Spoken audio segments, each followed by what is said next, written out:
নমস্কার, কেমন আছেন? আশা করি সবাই খুব ভালো আছেন।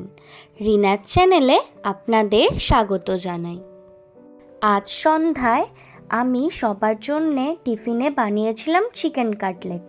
তারই রেসিপি আপনাদের সাথে শেয়ার করছি। প্রথমেই দুটো বড় আলুকে প্রেসারে দিয়ে 3টে সিটি দিয়ে সিদ্ধ করে নিয়েছিলাম।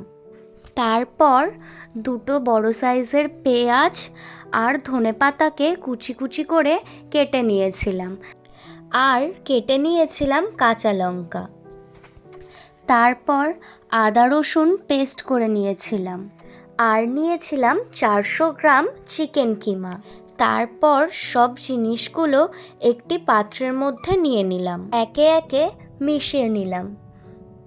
কাঁচা লঙ্কা, পেঁয়াজ, লেবুর রস, নুন, সয়া সস।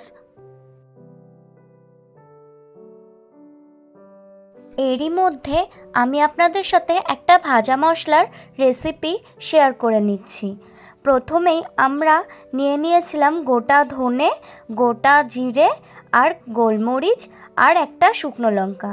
একটু কড়াইয়ে ভেজে নিয়ে তারপর ওটাকে গুঁড়ো করে নিয়েছি। সেই গুঁড়ো মশলাটাই এবার মিশিয়ে নিলাম।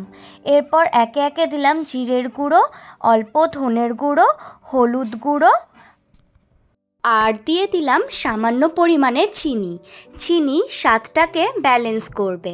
তারপর দিয়ে দিলাম 2 চামচ তেল। এবার আমি ভালো করে হাত দিয়ে মিশিয়ে মেখে নিলাম। এরপর একটা বাটিতে 2টো ডিমকে ভেঙে নিলাম। একটু সামান্য পরিমাণে নুন দিয়ে তাকে গুলিয়ে নিলাম।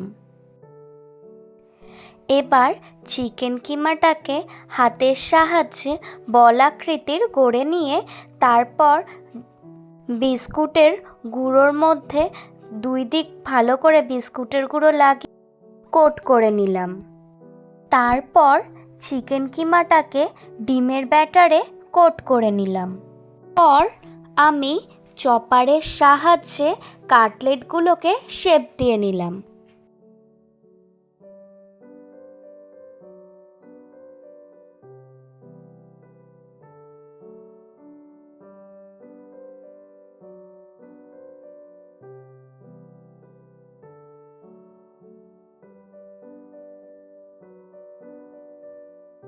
এবার আমি এয়ার ফ্রায়ারে তেল ব্রাশ করে নিলাম।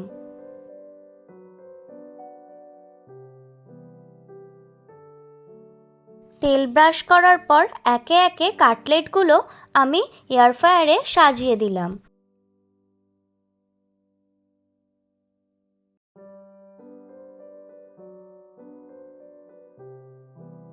কাটলেটের ওপরে আরেকবার করে অয়েল ব্রাশ করে দিলাম।